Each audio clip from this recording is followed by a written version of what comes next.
Well, welcome back, everyone. I heard there was lots of noise and good chatting over coffee break, so that's a good sign. This is a panel that is really much more about archives than about libraries. But I think in the questions and also later on in our final session, we can bring back some of the issues to do with the libraries. It's just one of these ways that in structuring these things worked in a particular way. So in our speeches, we heard from experiences from Timbuktu, from South African perspective, and also from Sudan. And I think now we have a panel of colleagues who are archive specialists based in the UK, working with the Global South collections. So I think the idea is that they are going to give us perspective that they have in their work. And I think some of the issues that we already heard of digitisation, of change, of access are probably going to come strongly back. And it would be interesting how they maybe mirror some of the experiences that we have heard in our two morning talks this morning. So I'm going to introduce all our speakers. They're all going to speak one by one, and then we are going to reserve and open all questions at the very end after all speakers have spoken, if that's all right, so we can have more of an open discussion. So our first speaker is going to be Gillian Evison, head of the Bodleian Oriental section. And then we are going to hear from Francis Gotto, who's from the Durham University, working with their extraordinarily rich archives there. And then we are going to hear from James Lowry from the University of Liverpool, who worked with archives, especially in the sub-Saharan Africa. So, Gillian. Thank you very much. I volunteered to go first because I was sitting listening to Shamil's talk and thought he's actually done most of what I was planning to say already. So I'm going to be bringing up quite a few things that you heard just before the coffee break.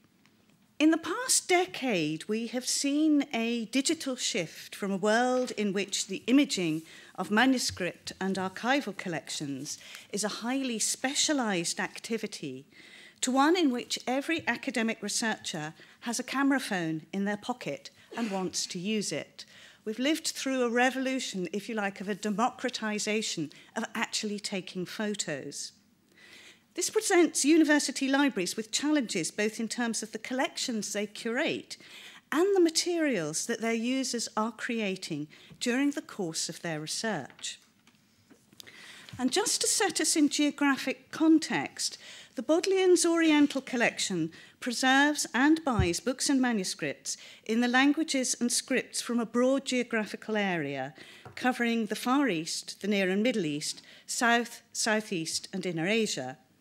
African and Commonwealth collections come under a different Bodleian department, and I will be focusing in my 10 minutes on the Oriental side of our operation.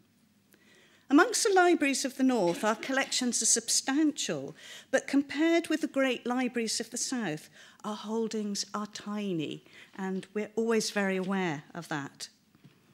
We are lucky. While we may agonise over minor humidity fluctuations in the stacks, we don't have to contend with the environmental and political challenges faced by many of our colleagues in the libraries of the South. Our manuscripts and rare books are safe, but until recently they were not necessarily accessible to scholars visiting from the Global South. For a junior researcher on an Iranian or Indian academic salary, even assuming that a visa is easy to obtain, travel to Oxford and accommodation can represent many months of wages, and our studio bills of several £100s for a complete manuscript simply beyond reach. In 2011, the Bodleian took the decision to allow researchers to take their own photographs for personal research in its special collections reading rooms, and the research landscape was transformed. Even those who cannot travel to Oxford often have an academic colleague able and willing to take photographs of the collections on their behalf. In the early stages of DIY photography, people were asked to leave copies of their photographs with the library. The small piles of memory sticks and CDs built up and represented something of a dilemma. A librarian's first instinct is to share, and these offered the potential for adding to the number of manuscripts we could offer online. However, the images and metadata had not undergone the rigorous quality control that library users expect from materials on our official sites, so were not necessarily comfortable companions for the manuscripts that appear on resources such as digital.bodleian. In 2015, staff from the Bodleian's digital library services received funding to look at the research impact of users' own photography of special collections, and as part of this project, set up an experimental Flickr site to which users can upload their personal images of Bodleian manuscripts and make them public. Take-up from those who work with the Oriental collections has so far been zero. After some heavy encouragement, we are expecting an upload of a manuscript in the near future, but discussions with researchers concerned has revealed one likely reason for the lack of uptake. They simply don't use Flickr. When DIY photographs are taken, the preferred method of exchange is Dropbox, which facilitates the transfer of both images and documents. Locally, the degree to which Dropbox is frowned on by university IT services for security reasons is either unknown or, if known, is ignored, as Dropbox offers an easy route to creating research networks that transcend institutional and international boundaries. I've had the opportunity to see this in action recently as the two scholars who curated the Bodleian's recent Armenian exhibition worked almost exclusively via Dropbox, sharing image and text files in a network of collaborators from Yerevan to Fresno. Outside the cosy confines of libraries of the North, the book heritage, as we heard today, that we cover is at risk. And DIY photography is not only something that we need to consider for our own materials. We also need to think about how we react to offers of digital pictures of manuscripts that do not belong to our library. One of our collections of some scholarly significance in our Sanskrit manuscript section is actually a set of photographs of rare texts that belong to the Durham Library of Nepal. Unbelievable as it may sound, they were sent for photography in the 1930s to the Bodleian before being returned to their home library. In the ensuing years, the deterioration of the manuscripts means that sometimes the Bodleian photographs are the only record of crucial passages now lost in the originals. An Indian manuscript written on palm leaf or handmade Indian paper has a typical physical lifetime in situ of around 2 to 3 centuries, after which it becomes increasingly fragile and illegible, and a new copy ought to be created. The Sanskrit scholar Dominic Wojcicki has estimated that of the 7 million surviving Sanskrit manuscripts in India, several hundred are dying or becoming illegible every week. It is inevitable that some of these losses include unique, unknown, or otherwise important works. Librarians of the South are spearheading some amazing programs to conserve and digitize their manuscript heritage. However, even assuming political stability and the necessary funding for mass digitization programs, there is no hope of covering the vast hinterland of inaccessible monasteries, temple libraries, and private collections in time to stem some of these losses. In this landscape, a field worker with a camera can have a very important role to play. Individual researchers are returning to Oxford from manuscript field trips with images of texts that may no longer exist in a decade's time, or in the case of colleagues who have worked in Afghanistan and Syria, have in all likelihood already been destroyed. Funding agencies are increasingly concerned that researchers deposit digital assets created during research trips with their institution and not just hoard them on their personal computers. I am therefore beginning to be approached by researchers asking if the library is able to provide long-term homes for their manuscript pictures.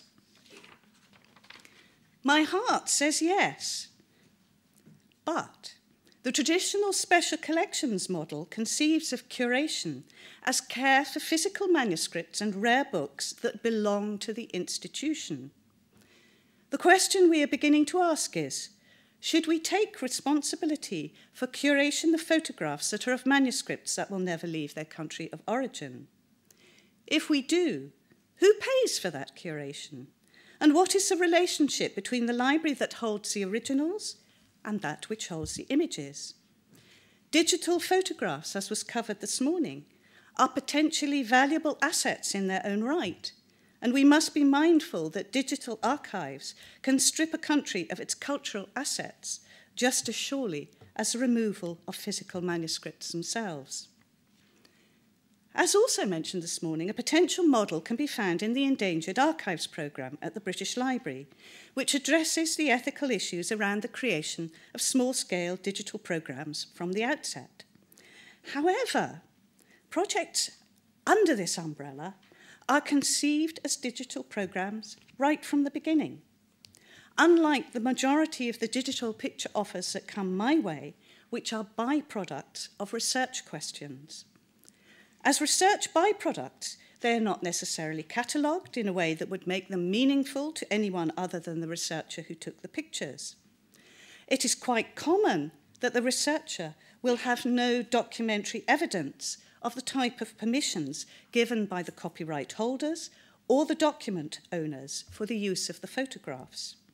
Indeed, as we recently had to point out to a research team, thankfully not from Oxford, even the Taliban have intellectual property rights. We are at the beginning of a journey which at the moment has many unanswered questions and many issues to resolve. But with so many unique and undiscovered manuscripts and archives at stake, the gain has to be worth the pain. Thank you, Frances. Thank you, Gillian. I think Frances is the next speaker. Yeah. Hello, everybody. I'm Francis Gotto. Is this working? Yes. I'm Francis Gotto. I work at Durham University with the Sudan Archive. First of all, I want to thank the organisers of the conference and the British Library for having me today. Much appreciated. My comments to begin with will be restricted, as you might expect, to the Sudan Archive, but I am conscious that the conference is about the South, so I welcome any comments that any of you may have, which range wider. I will try and start from the Sudan Archive, and then move to some general questions which I think are relevant to how archives are presented digitally online. So first of all, the Sudan Archive, founded in 1957 by former administrators of Sudan, that was independent in 1956, as a home for their own personal collections. They may include official records or semi-official records, but they also include things like letters, diaries, journals, photograph albums, cine films, recordings. It's a very wide range of material, but it offers, obviously from a certain point of view, but it offers a type of material which you would not usually expect to find in a national archive, which is in Khartoum. The collection still grows, even today. Our collection policy originally was limited to what is called the condominium period, so the period of time when Sudan was ruled jointly by Egypt and Britain, so that's 1899 to 1956. However, the administrators at the time and subsequently, they used to make ethnographic research themselves and other related research strands, and so the collection went earlier than 1898 through the Mahdia period, and also subsequently to 1956 we've continued to collect some more modern material. I'm thinking about extending the collection policy to collect later material, but I'll obviously consult more widely with other bodies which are collecting Sudan records and with institutions in Sudan as well. archives like this, which obviously are very belong to that post-colonial set, suffer obvious problems in that, first of all, the distance between where the archive is and where the group of people about which the archives are about are located. There was one dislocation in '56 when those collections left Sudan and were deposited with us. And then subsequently, with the independence of South Sudan, there was a second dislocation, or potential for a dislocation there too. There's a great disparity now between the archives set up in Khartoum, for example, and that in Juba in the south. Digitisation has a lot to offer in that situation, obviously providing remote access to a group of researchers who may not be able to afford to come to this country. And we have an ongoing digitisation program, and we've collaborated quite closely with organisations such as SUDAC. You've heard that mentioned. That's the Sudan Association for Archiving Knowledge. And they've represented the views of some researchers in Sudan about which certain series of records in our collections will be most usefully made available to them, such as governmental grey literature collections, gazettes, intelligence reports, staff lists of the government. And there's a national mapping survey starting in the 20s and going up into the 70s in our collection. So you've got a 1 to 250,000 scale complete coverage now, which is available online. So we mount that online, but we've also deposited copies with the National Record Office in Khartoum as well, where they can make it available locally if internet access is not easy to come by. Our selection policy for what we digitize has usually been determined by user demand and what's used most. We haven't yet started making thematic collections of digitized records. I'm keen to start doing this, if only just to put a representative sample of the types of records that we have. So identifying what is a representative sample, of course, is quite difficult.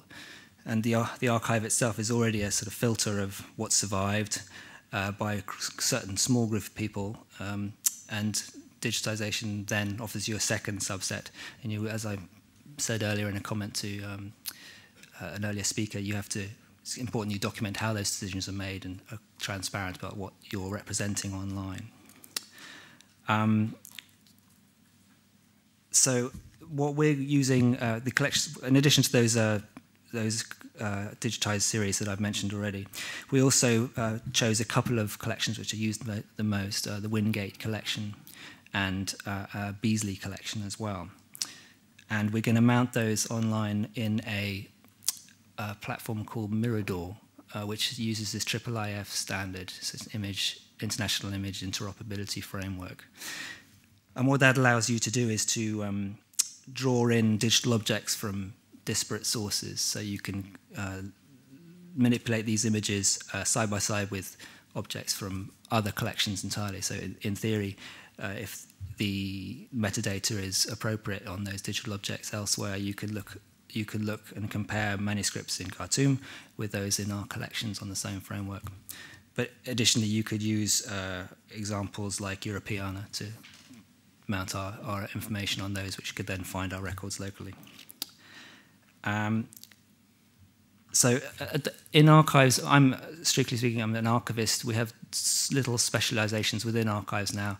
So we have a digitization team as well. And my chief interest is cataloging. So although I talk a lot about digitization, my main involvement is in participating in decisions about what to digitize. And my day-to-day concerns are actually cataloging the backlog of what we have available. Because materials, as I said, keeps coming in, and there's probably about 10% of what we hold is still invisible to users, and it's important to try and break that down so that it's there. People at least know it's there. So some of the challenges that I see with how we're doing things now and the platforms that are available for presenting digitized collections. A key one is context, I think. The Mirador platform that I mentioned before, I think was principally designed for books and images, and it doesn't represent hierarchical structures of archival collections very well. You can, and we found this even with our library catalog, new library catalog from Primo, that you can make a search across a digitized, archivally encoded collection, and the search engine will pick out one item record, but they often decontextualize it. And the way archives has traditionally worked, archival description, is you try and be efficient and load only as much information in the item record as necessary. And at a higher series level, you might put a fuller description. The problem with that is that if the search engine finds only the item record, then it will only display the information as they're currently set up relevant to that particular item. An example would be you could just have a year. If your series level description said annual reports about customs returns, and then the item record may just be a year. So the person finding that record would just find 1948, for example, and then it would rely on them to understand exactly what they're looking at and to navigate up or down to find the relevant information. Other concerns? Copyright? Authority I have, in that this same platform that I mentioned, it's a characteristic of digitized environment now that there's usually a facility for people to interact with the record and annotate it in some way. And it's how you mediate or level off the different trust that you have in those annotations, so you can work closely with an academic on a project and the one level of annotations, but if there's a second level where people are just responding to that online, then you need to be able to moderate them perhaps. Or they could just be, people could just have them as their own, in effect, bookmarks within their own environment, which are then not shared with other people. And finally, the archives, these decisions at risk are neutral pose, if you like. Putting these collections online and the choice of which ones to put online. As they're displayed, I think it's important that with the metadata that you might expect with the record, you can also display its context in some way so that you can link people back to where that digital object was drawn from. I think that's all I want to say now. Thank you. Thank you. And James Lowry, our last speaker. Thanks. Today I'd like to speak to you a little bit about colonial record keeping, and I'll be speaking in the Commonwealth context because that's where most of my work has been done. I want to talk about a particular problem that arose at the end of empire, and that is the problem of displaced archives. Then to talk about the challenges of post-colonial record keeping, so challenges being experienced in many countries today, and finish with some thoughts on the implications of those problems for scholarship.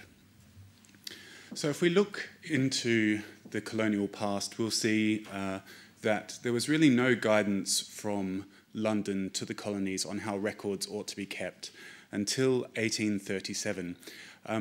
This dispatch from 1837 talked only about blue books, so the reports from the colonies back to London. It was about collecting information on land, the production of rubber and gold and so on. Really nothing about how the internal records of the colonies were kept themselves. Until 1914, and at this point the Colonial Office starts to take an interest in the administrative records of the colonies. So we see dispatches going out from the Colonial Secretary from 1914 up until 1948. These are asking for reports on the state of record keeping, so are archives being established to look after the records? Also, another theme is, do you need to send records back to London for their preservation? Now, Abiola Abioye at the University of Ibadan has looked at the responses of Lugard and the colonial administrators in Nigeria, looked at their responses to these dispatches and found actually that largely, messages were sent back saying, yes, everything's fine, we're looking after the records, but very little was actually being put in place. And that was common across the empire at that time, that record keeping, as today, is a low priority. So we see actually very little in the way of staffing for record keeping. We see that archives aren't being established. In 1970, the National Archives of Nigeria produced a history of record keeping in that country, and laments the energy that was put into record keeping by the colonial administrators in that country. So we are left then at independence with archival underdevelopment in many African and Caribbean countries. There is another problem, though, that arises at the end of empire, and this is the problem of displaced archives. And I'm sure everybody here is familiar with the Mau Mau case and the FCO's so-called migrated archives that was discovered in Hounslow Park. That is obviously a very high-profile case, but archival displacement was common. On the eve of independence, records were being shipped back to the UK, bonfires going across the empire, destroying those records that couldn't be removed in time. The gaps in archives in many African countries for the colonial period are apparent as a result of this displacement. The displacement was very ad hoc. There was a policy in 1961 trying to guide the colonial administrators in what they should be removing and sending back to the UK. They didn't want anything left behind that might embarrass Her Majesty's government or other governments, might embarrass the services, compromise sources of intelligence, or might be used unethically by ministers of successor governments. So that was the so-called guidance, but of course, in practice, all kinds of records were removed that shouldn't have been, according to the guidance, and some records remained that perhaps the British would have liked to have seen sent back. Now, why should we care about displaced archives? Well, simply because archival principles tell us that those archives belong to the African countries concerned, and European customary law also says that those archives should have been handed over to successor governments. So Charles Kex-Cometi, who was the former Secretary General of the International Council on Archives, has written at length. He was involved with the Vienna Convention, a failed international effort to try and address ownership of displaced archives, amongst other things. He talks about customary law, and we have to remember that at this point, customary law is actually European customary law. It's by the practices and customs of European nations that we are judging whether or not these records should be returned. So he describes how the principles of customary law include the idea that the predecessor state gives to the successor state the documents necessary for exercising sovereignty and ensuring administrative continuity. He talks about how from the 1400s up until the beginning of the Second World War, this is common practice. And in a monarchic Europe where relations between rulers were familial, it was usual that a prince, on receiving a new territory from his cousin, would also receive the records that were necessary for the administration of that territory. So that's one principle. Archives displaced during the period the state was dependent are returned when the state becomes independent again, and archives seized and displaced during war are returned at the end of hostilities.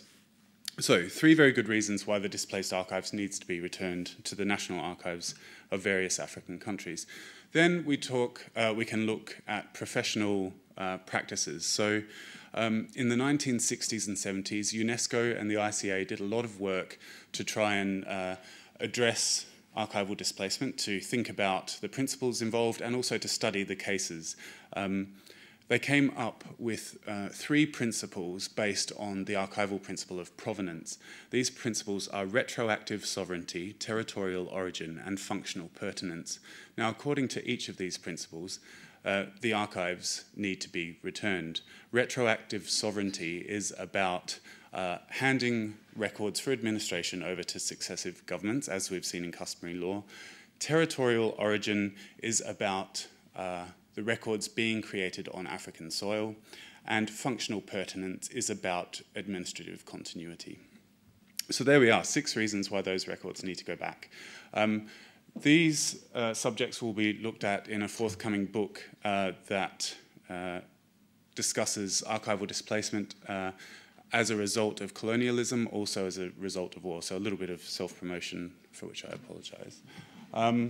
Okay, the challenges of post-colonial record keeping. So at independence, we have archival underdevelopment. So the colonial administrators have not bothered to set up archives to put processes and systems in place. And then they have removed large chunks of the archives back to Europe. The state of affairs at independence then is fairly poor.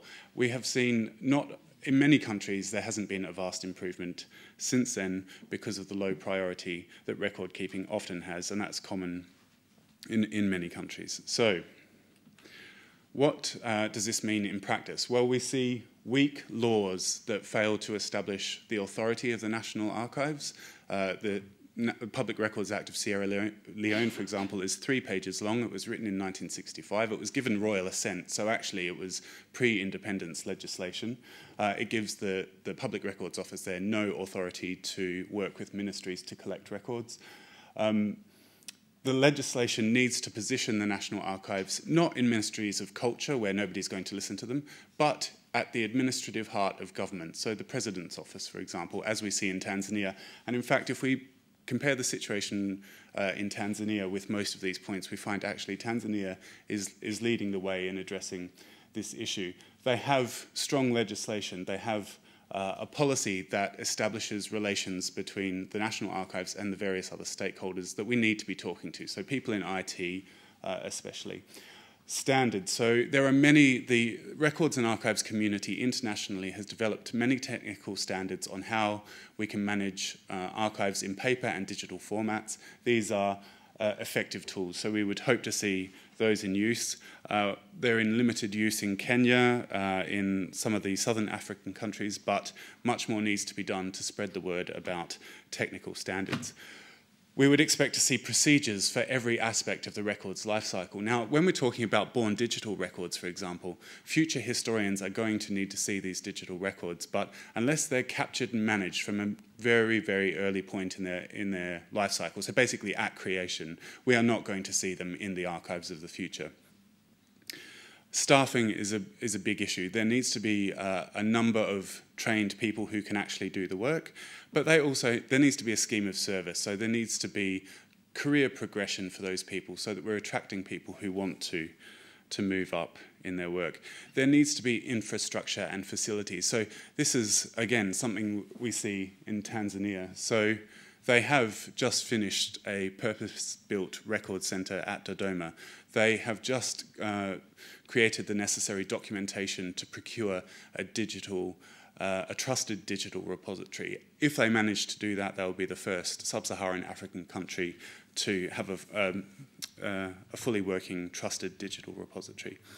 And there needs to be capacity building. There are many universities in English-speaking sub-Saharan Africa. I actually know very little about the Francophone situation, but in English-speaking Africa, there are many universities teaching records and archives administration.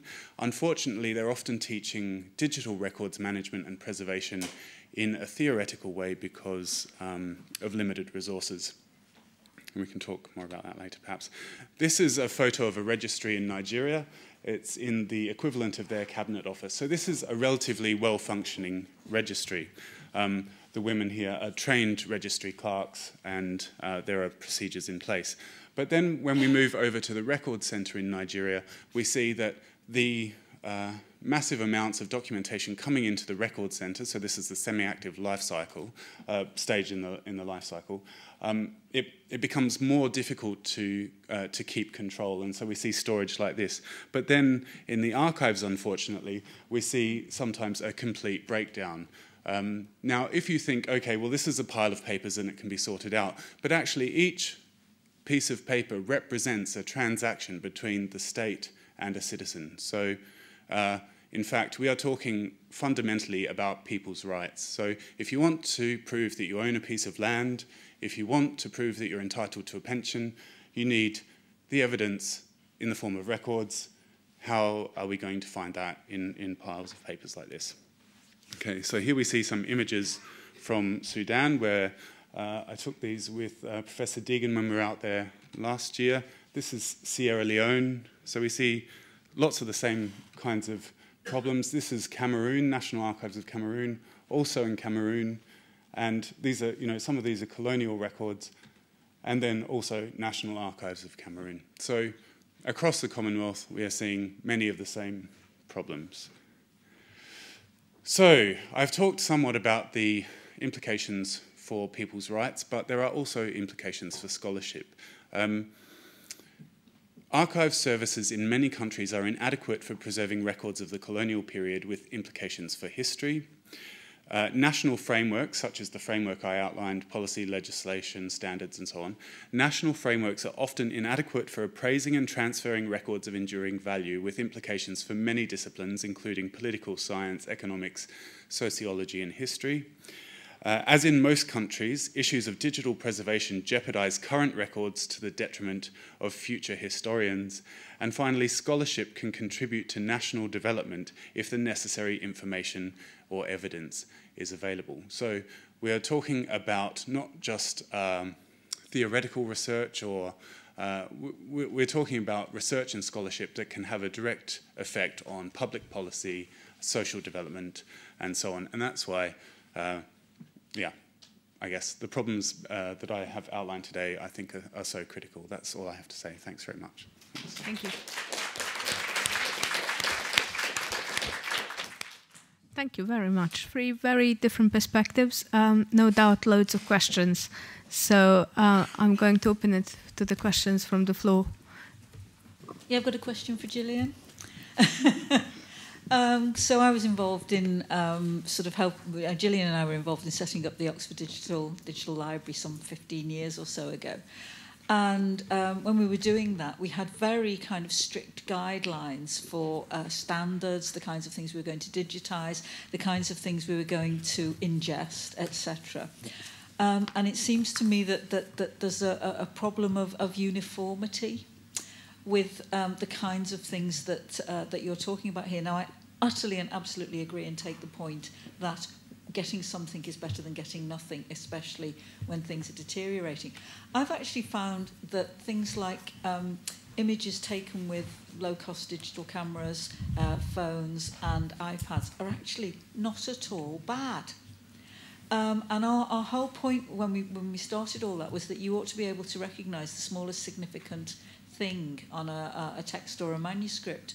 And my suspicion is that we were maybe engaged in a council of perfection 15 years ago that's perhaps not as necessary as it was. Would you like to comment on that? I think you're completely right.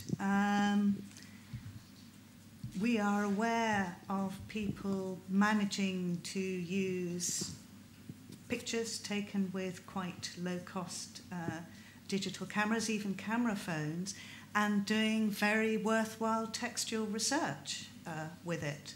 So I suppose it was a council of perfection. Equally, you know, we've had comeback from scholars who have taken pictures of particularly difficult manuscripts where they couldn't tell the difference between the damage of the manuscript from the quality of the photo they'd taken from punctuation, which then became very important for textual scholarship. So, yes, there's sort of swings and roundabouts. And I think you're right. We would far rather preserve a manuscript that may not be there tomorrow or in a decade's time with whatever camera you've got than not have it at all, or to try and impose standards on a researcher. And as I said, these are very often byproducts of research questions, and the researcher wants to get on doing their research, not become a professional photographer, and you lose your goodwill, I think, if you try to impose too much.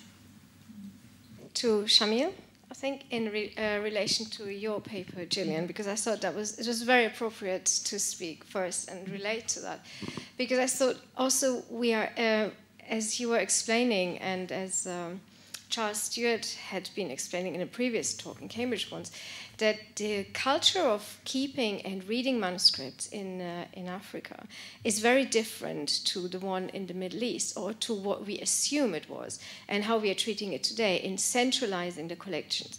And in fact, it is very clear even in the production of the book itself, not being bound.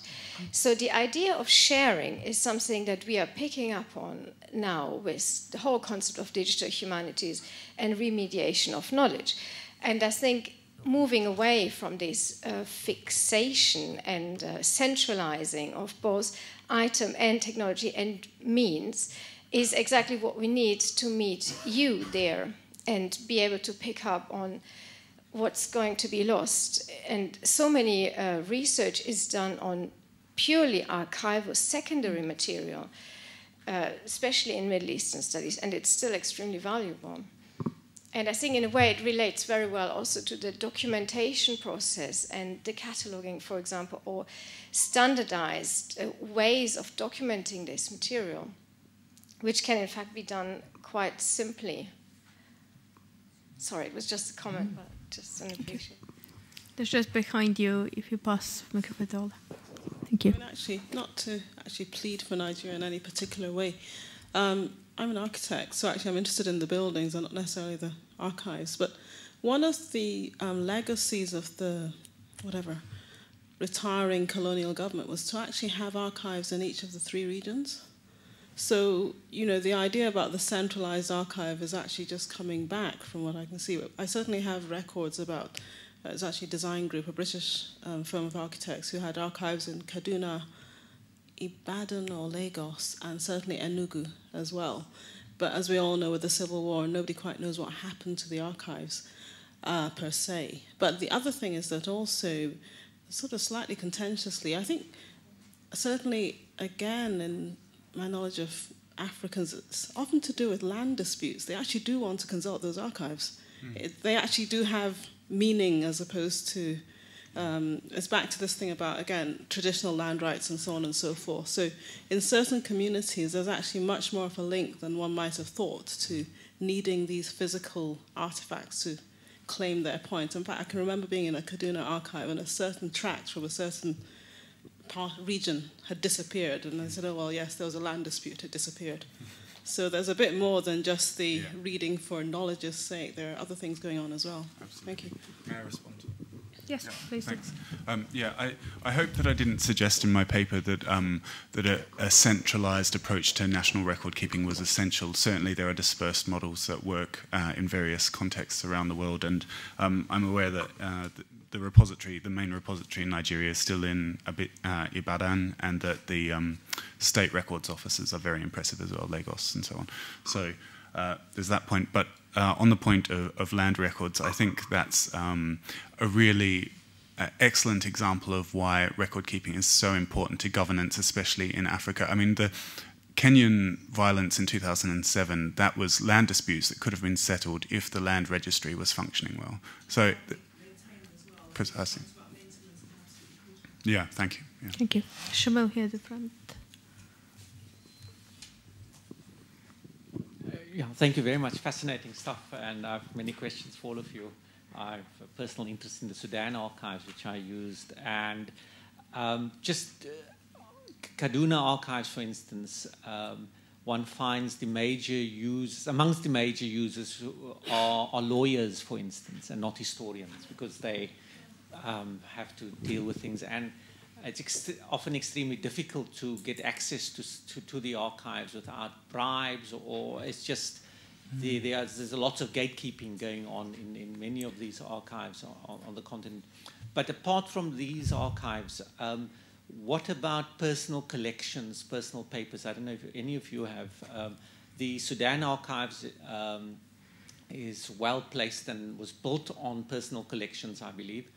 But a whole cohort of African intellectuals passing on, do they go to the state library? I don't know, James, if you've considered those things. The sort of the nationalist elites and where are the papers? Where are the papers of Nyerere and that cohort and so on? Sort of non-state papers. I'm afraid I don't know very much about that because my interest is in government record keeping. I'm aware that in Tanzania, the National Archives has this Centre for the History of the Founders of the Nation. So they're preserving them in Tanzania, but I couldn't speak more generally. Yeah. I would say too that with the Sudan archive, one of the most frequent inquiries we get from people in Sudan is requesting access to land registry records, none of which we hold, but access to which in Khartoum is sometimes problematic as well. And when I mentioned that we were thinking of extending the collection policy, then personal collections like that, we wanted to try and avoid accusations of another wave of cultural imperialism, if you like. So those records should be where they're most accessible to the people to which they're most relevant. Yeah. Thank you. Mary. I wonder if I could ask James to clarify a little further, because maybe that I didn't fully understand, that you said the forthcoming, as it were, digital repository in Tanzania would be the first in sub-Saharan Africa. Is there some extra distinction you're making? Because there are places, whether in your academic expertise warrant the description or not, digital repositories in sub-Saharan Africa who call themselves that, including, I think, in South Africa. Yes, yeah. No, there are certainly institutional repositories, digital repositories of various sorts in various institutions across Africa, but I'm talking about a trusted digital repository, so that's, capital letters, TDR, and those are digital repositories that conform to the OAIS standard, and this is a standard for digital archives,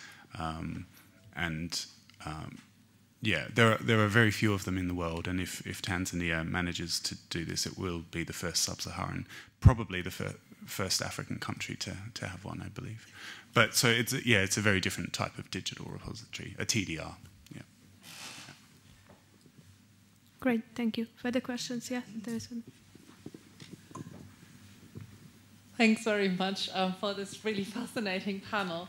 I have a question that follows up perhaps from both what James and Gillian were speaking about, and that is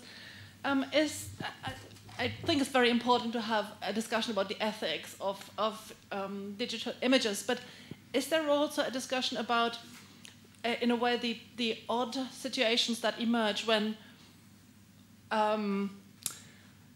there's a decline, attrition in the original archive, sometimes, as Ola has pointed out, very clearly linked to local interests, or to political or land-holding interests. And there are digital images of the files that have so disappeared. Is there something like a public right to such images, which then exist only in digital form, possibly privately taken, but which are no longer accessible to the public in paper form? Interesting. I think from our point of view, it's a question that we're still asking. It's an interesting one. Yeah, I was going to think along the same lines in that wearing a sort of researcher's hat, and I think this is probably in common with many of you, and if some of you want to comment on this, please do. I have thousands of images of archives that I've used for my own research from various repositories. And having finished my particular research question, then none of that material has been digitized professionally, obviously, but the images are still of use. They're good enough, so they're of a sort of lower grade. And working as an archivist, I've seen these kind of resources walk out the door where people create transcriptions of documents or databases. And it seems a great waste of effort and time that you should then lose access to this information. And I wondered if people here had collections of digital images that, if there was some legal way for it to be shared, I mean, Dropbox is a great example of it, but obviously that wouldn't be appropriate. No. But in a way that where the images were in effect owned by the institution, but then earned a revenue, there are various models you can think of, but it would seem to me to be a useful but difficult plan. Very difficult. Having been discussing our images policy for a long time, and yes, I can see that would be quite tricky. And finally, I just wanted to also extend an invitation to people here who try and use archives, because the whole point of the conference is book production in the future, and how we link what I do, my practice as an archivist, to be more effective for you in producing the work that you want to produce. And I've noted that archivists essentially are creating finding aids for our material, and I wonder whether you have any comments about the kinds of aggregators and the finding aids that archivists are producing today in the digital environment, whether they're adequate for your needs. We can create richer metadata and putting facets like geographical references onto our records and so on. And we can create tools which display those in certain ways. But I wonder whether you're finding them adequate, or who you think should be creating those aggregator tools. Because, as I say, I spend my time as cataloguing, and the specialisms that you need to try and create those that work across many different collections in a way that's user-friendly for you, that's specialist work. And I wondered who you think should be doing that, whether we're doing a good enough job doing it now. I think having... my name's Angus Crichton. I work a lot on Christian history of Uganda, and I work a lot on archives here, which my colleagues in Uganda would love to have access to and struggle with that reality. But I think on your last point there, I think there's no shortcuts to both serendipity and slog in working in archives. And I think we think that digitisation helps us with access, and it does. But at the end of the day, I don't think there are any shortcuts from simply working through, reading the material and seeing what comes out of that, and being surprised when you're looking for one thing and it often isn't there because it's got lost or it's disappeared, but you discover something else which you weren't looking for, which is even more significant. Yeah, that's so true. Yeah, and I think that's just and I think we think that if I have a keyword search, I can get round that. I don't think we can.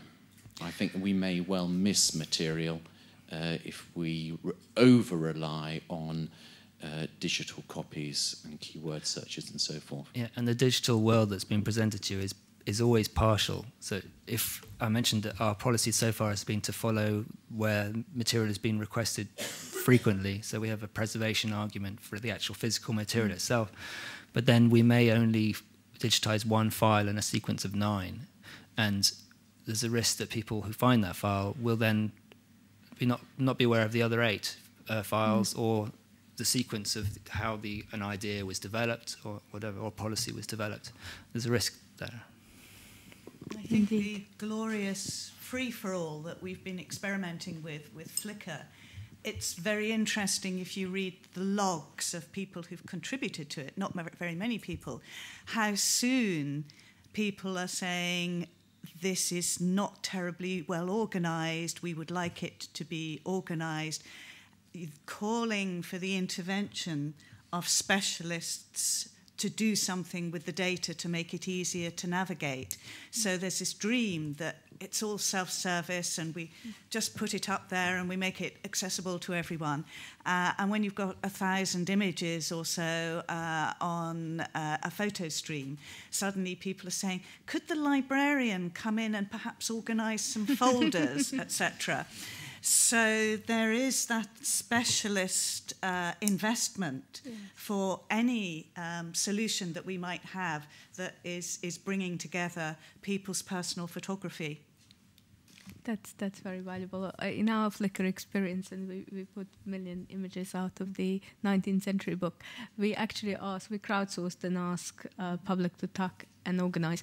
But it was in a different spirit. I think we haven't seen much of use of that material for scholarly inquiry. It was certainly lots of artist use and business use and public playing with images, which was delightful in many ways, but not as a formed archive. But the richer the metadata and the more standardized it is, then it the might more become that. professional use. Might become that. Any other comments or questions? I'm ready for one more before we give you some lunch. There's still one here.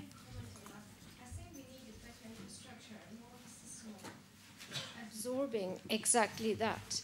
Because I think our communication with the academic world in libraries and perhaps archive is not very well developed, not well enough for the facilities we have at the moment and for what we want to achieve. Because at the end, we don't record what's been found because we don't receive that, we don't have the means to receive it and appropriately process it. So I think there is still a gap there to be filled. Thank you. In which case, please thank our panel and please continue having these conversations over lunch.